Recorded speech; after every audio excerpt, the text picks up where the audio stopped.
Greetings. Our Frederick Riddle here with another Christian news and views. This is episode 231, and today is Tuesday. And I found, as I was going over the internet, I came across an article that kind of interested me. And so I read it through and I thought I might share it with you. There was a Ukrainian survey of peace plans uh, that took place.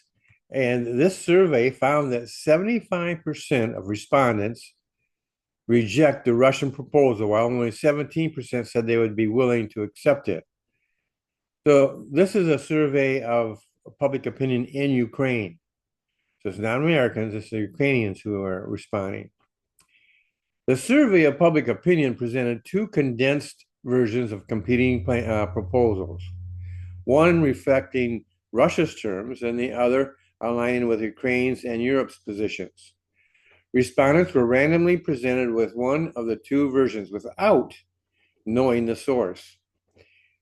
So they were given a plan, and it didn't say this is the Ukrainian plan or the Russian plan. It was just a plan, and they were to select which one, whether they liked it or not. So the Ukraine-Europe plan included one, reliable security guarantees from Europe and the United States, including a steady supply of weapons and funding, as well as closure of Ukraine's airspace to Russian attacks. Number two, a freeze of the current front line, with Russia retaining control of occupied territories, though Ukraine and the international community would not formally recognize it. Three, continued progress toward European Union membership. Four, sanctions on Russia to remain in place until lasting peace is established and the threat of renewed aggression disappears. Now, here is, by contrast, here's the Russian peace plan. It called for one, the lifting of all Western sanctions against Moscow. Two, the official status for the Russian language. Three, a significant reduction of Ukraine's armed forces and limits on its weapons. Five, Ukraine's permanent renunciation of NATO membership and an end to Western military aid. Six, Russia's right to determine Ukraine's security guarantees, positioning itself as one of the guarantors, I don't know how to pronounce that, countries. Ukrainian withdrawal on number seven. Ukrainian withdrawal from the parts of Donetsk Oblast still under Kiev's control, including Kramatorsk and Slaviansk. Official recognition of Crimea, Donetsk, and Luhansk Oblast as part of Russia, and with Ukraine permanently renouncing them. Continued Russian. Oh, wait a minute. We're looking here at. That's right. This is the Russian plan. Continued Russian control of occupied areas in Kherson and Zaporizhzhia. I'm not going to try to pronounce that one. For each version, respondents were asked three questions. And here they are.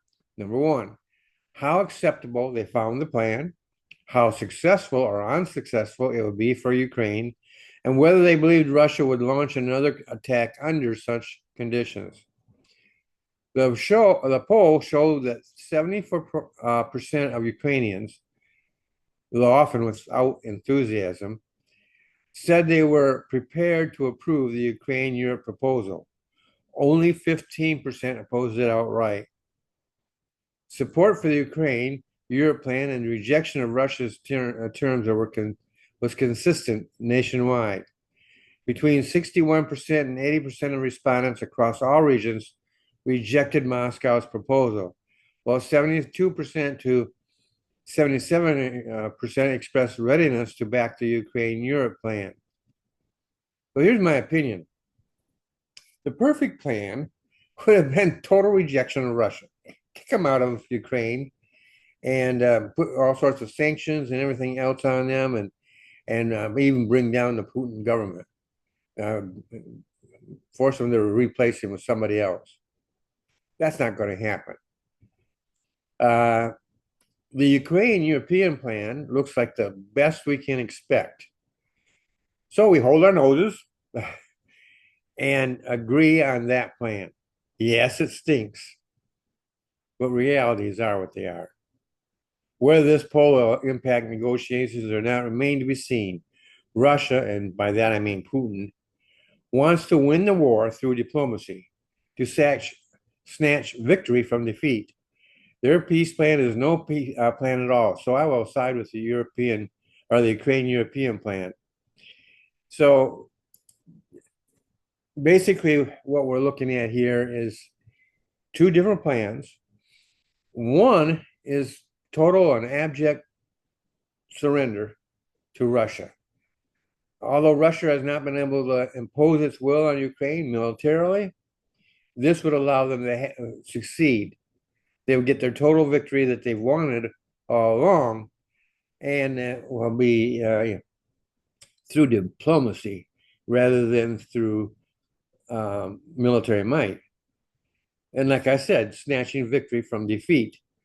They have had their moments of victory. They have claimed some territory, and but then they get pushed back a bit. Then they claim some more territory, and then get pushed back again. And over time, they have gained more and more territory, but they're small pieces. And if with the United States getting a little bit firmer, well, no, let me rephrase that, a whole lot firmer in support of Ukraine than they were with Biden. Biden had to talk, but he did not walk the talk. Trump came in and he wanted to have a peace right away.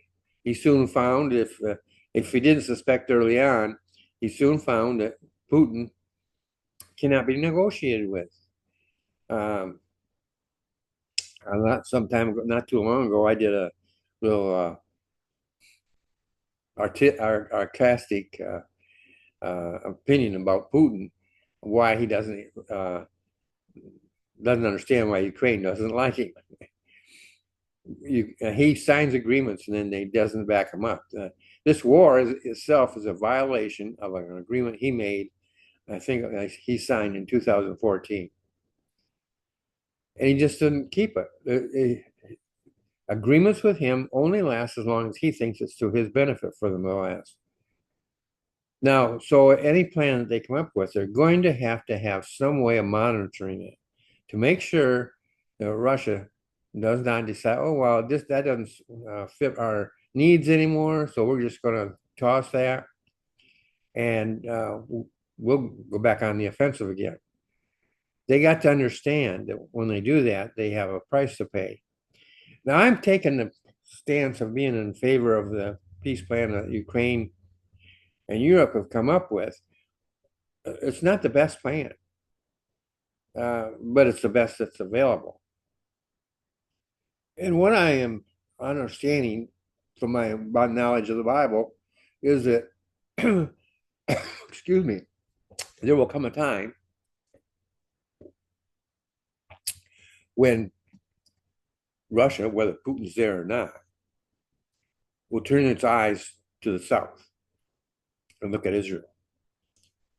And that might bring some level of peace to Ukraine. But it will start World War III. And that's the next one on the agenda. So I don't know if there's a 4 and a 5, but in our understanding of prehistory, in the book of Revelation, which is history pre-written, it looks like that would be the final one. It's going to be worldwide, totally worldwide, and it's going to involve nuclear weapons and stuff of this nature. And a lot of things we didn't understand about Revelation, we are now understanding with the way things are, the technology that has come on site. For instance, the ability of the Antichrist to create an image that speaks and convinces people that although he was dead, he's now alive again. AI, folks, that's artificial intelligence. And it was talked about in Revelation, just didn't have that name. So the thing is that I understand what the Bible says is going to happen. There's a lot of leeway in between now and then. You look at the Russian military, you say, how in the world could they ever be a threat to Israel? They can't even whip a country like Ukraine. This is their wake-up call. And whoever is in power in the future in Russia will have to deal with that, and they will come up with a reinvigorated military and alliances and things of this nature. And so when they come down against, at that time, will be a peaceful nation of Israel, then it's going to be a different picture. And they will be the threat that the Bible talks about them being. Meantime, we have Ukraine. And so I'm siding with the Ukraine and European plan. And as far as I understand it, even Trump is now supporting that plan more and more. And so there is no stalemate in this kind of politics. Somebody's got to blink, somebody's got to give. And I think that Putin has already outsmarted himself. He's a pretty smart guy. And some people say he's manipulating Trump. From what I'm seeing, it's a little bit on the other side. He had Trump not persuaded, maybe, but at least leaning to the idea that he could negotiate with Putin.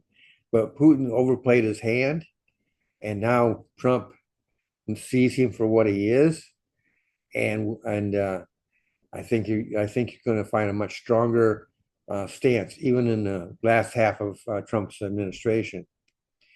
So that's where my stand is. If you have a different stand, I'd love to hear from you. Just leave it in comments, and I will read it. I promise you that. In the meantime, I always try to give you three things: information, encouragement, and inspiration. I tried to do that today. Hopefully, I succeeded. You're the judge. So you have a great day, and I'll see you in the next episode.